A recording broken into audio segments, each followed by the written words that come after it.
Hey everybody, this is Kyler, and today I am reviewing the new Star Trek movie, Star Trek Beyond. I just want to start off by saying I loved this movie. It was fantastic. I'm a big fan of the rebooted Star Trek universe. Uh, Loved the original. Into Darkness was good, but not as good as the first one. But I can say this one is easily the best of the rebooted timeline.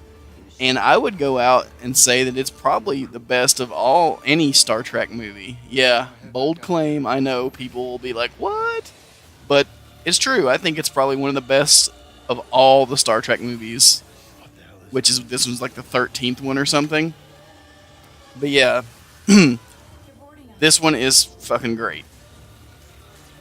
The crew gets the big moments. Everybody gets character building moments.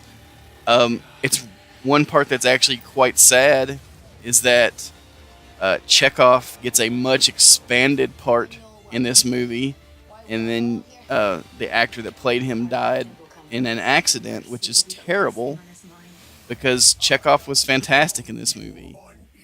Kirk gets his character arc of kind of thinking about retiring. Same with Spock. But I think the real great part of this movie is the odd pairings of characters you hadn't got before.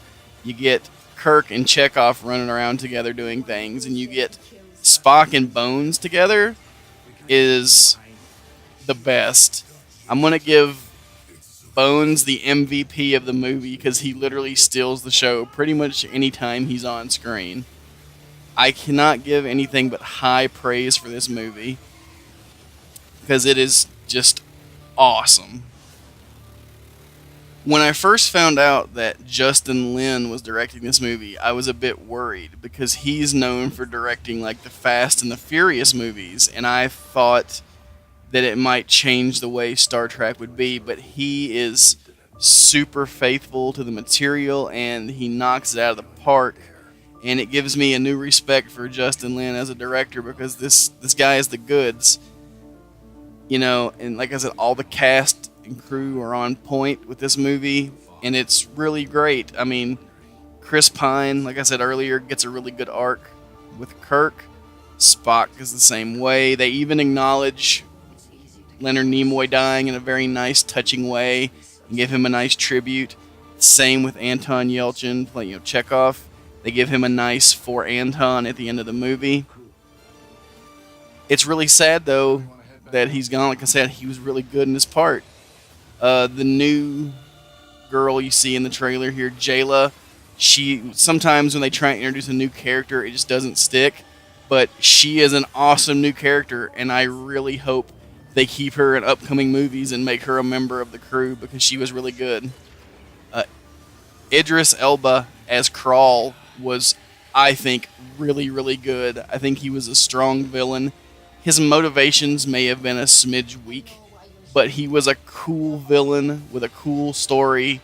And there's a little story twist with him that I won't spoil here that I thought was really, really cool.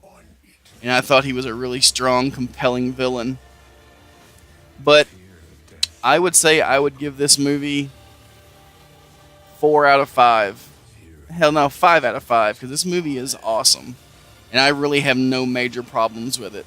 So yeah, if you get the chance to go out to the movies this weekend, go see this, because it's a great movie.